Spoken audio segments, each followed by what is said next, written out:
नरेंद्र मोदी ने अपने आसपास सरकार में या पार्टी में जिस किसी को भी जगह दी है या जिस मुकाम पर कुछ खास लोग हैं, वो भरोसे का ही नाम है। स्मृति ईरानी ने राहुल गांधी के खिलाफ चुनाव लड़ा। भले ही वो चुनाव हार गई, लेकिन भरोसा जीत लिया नरेंद्र मोदी का। स्मृति की काबिलियत के कायल नरेंद्र मोदी हैं, तभी तो कांग्रेस के गढ़ में उतारा लोगों की मुसीबत कम करने के लिए। जो घिसी पिटी पुरानी आदतों वाले लिखने पढ़ने वाले लोग हैं, जब स्मृति जी को अमेठी भेजने का पार्टी ने निर्णय किया तो उनके दिमाग में इतना ही आया होगा कि एक सेलिब्रिटी है, तुलसी मेरे आंगन की है,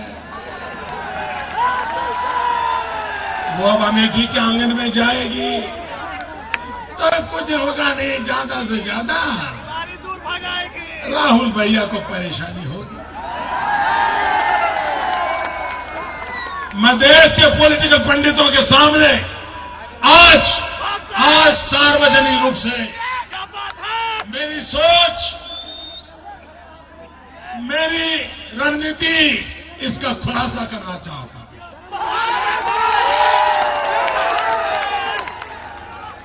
आखिरकार हमने स्मृति जी को यहां भेजने का निर्णय क्यों किया? राहुल भैया को परेशान करने के लिए नहीं भेजा है, वैसे भी वो पूरी तरह परेशान है, उसमें हमें कुछ करने की जरूरत नहीं है।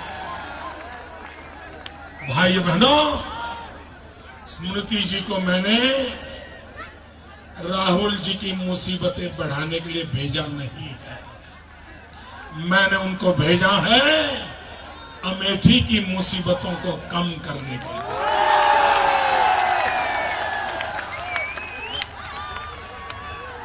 भाइयों बहनों, स्मृति जी मेरे साथ काम करती है।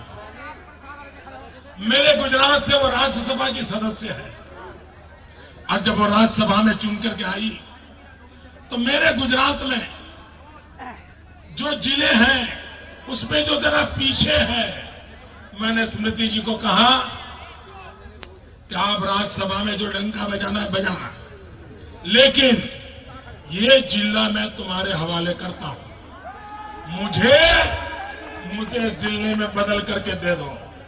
और आज मैं गर्व से कह सकता हूं कि गुजरात में मैंने जो जिला उनको दिया, एमपी के नाते काम करने के लिए, इतने कम समय में उस जिले को शानदार और जानदार बनाने का काम स्मृति ने करके दिखाया। और तब जाकर के मैंने फैसला किया, अगर उत्तर प्रदेश का सबसे बुरा हाल जिस जिले का होगा, उस जिले में मैं स्मृति जी को भेजूंगा। तब हमारे दिमाग में अमेठी नहीं था, मेरे दिमाग में विकास का एक मॉडल खड़ा करना था, एक ऑल्टरनेट मॉडल मुझे लेकर के देना था।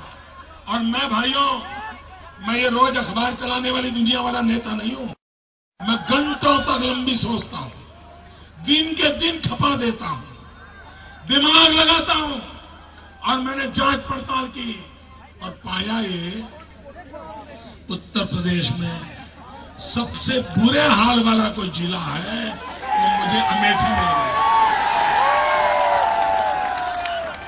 और उसी दिन मैंने ठान ली, भाइयों बहनों, मैंने ठान ली है, मैंने तय किया है, आने वाले 60 महीने में मैं अमेठी का ऐसा बदल कर दूंगा, जो आने वाले दिनों में दुनिया की यूनिवर्सिटी यहां केस स्टडी करने आएगी।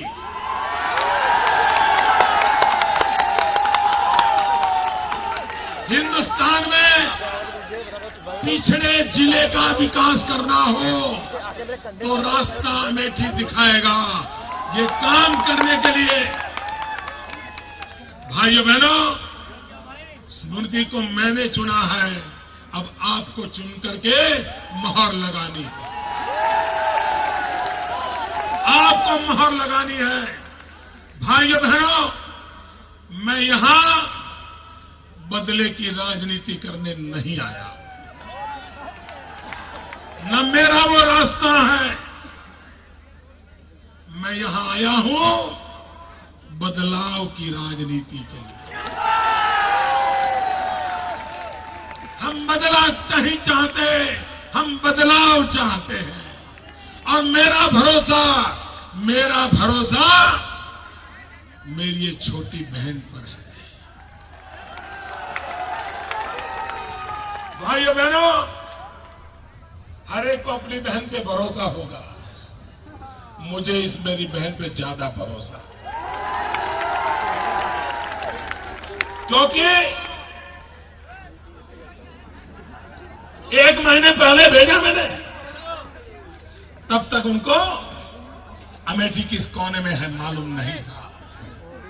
लेकिन भाइयों बहनों, आज मैं दावा करता हूं, 40 साल से जो परिवार आपसे नाता जोड़ने की बातें करता है, मैं मीडिया के मित्रों में दम हो तो एक काम करके दिखाएं,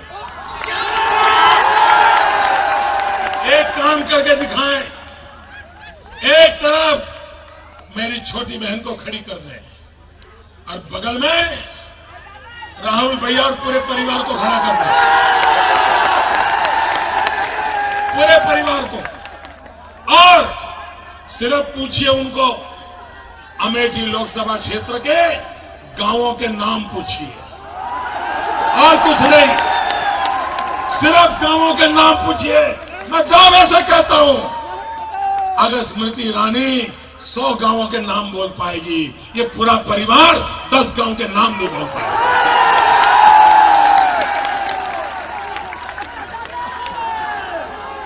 भाइयों बहनों, जनता से जुड़ने का मतलब क्या होता है? क्या वोट बटोरना? भाइयों बहनों, अब सरकार तो बीजेपी की बन रही है, कोई रोक नहीं सकता।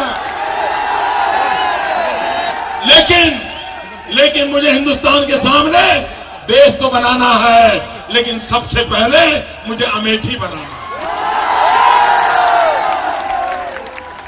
मुझे लोगों ने कहा, स्मृति के भरोसे वाले व्यक्तित्व के बारे में आपने नरेंद्र मोदी से तो सुन लिया, लेकिन अब आपको स्मृति ईरानी के उस पहलू के बारे में बताते हैं जिससे विरोधियों से लेकर घेरने वाले तक को स्मृति चुप करवा सकती हैं। भरोसा नहीं है तो सुन लीजिए नरेंद्र मोदी के मुंह से, जो खुद उस घटना का ब्यौरा दे रहे हैं।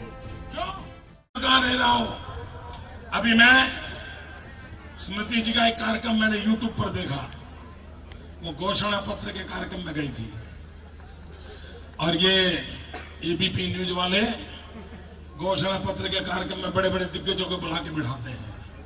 और मैंने देखा था कि सारे पत्रकार मिलकर के किसी को 40%, किसी को 20% तो घेर लेते हैं। कोई 60% बच जाता है, कोई 40-50% बच जाता है। लेकिन मैंने स्मृति जी का घोषणा पत्र कार्यक्रम देखा, वो बिल्कुल अमेठी के विकास के मुद्दे पर अड़ी रही। और जितने दिग्गज बैठे थे, बुरा मत माने मीडिया के लोग, बुरा मत माने, अमेठी के मुद्दे पर जब घोषणा पत्र में बोल रही थी, सारे दिग्गज पत्रकार निहत्थे हो गए थे। और अकेली स्मृति ईरानी ने उन सारे पत्रकारों को परास्त कर दिया। क्यों? हम मुद्दों की लड़ाई लड़ते हैं, हम विकास की लड़ाई लड़ते हैं। और जब आप विकास के मुद्दों पर जवाब नहीं दे पा रहे हो, देश के नौजवानों के भविष्य की चर्चा नहीं कर पा रहे हो, तो किसी पीटे आरोप लगाने में लग जाते हो। भाइयों बहनों,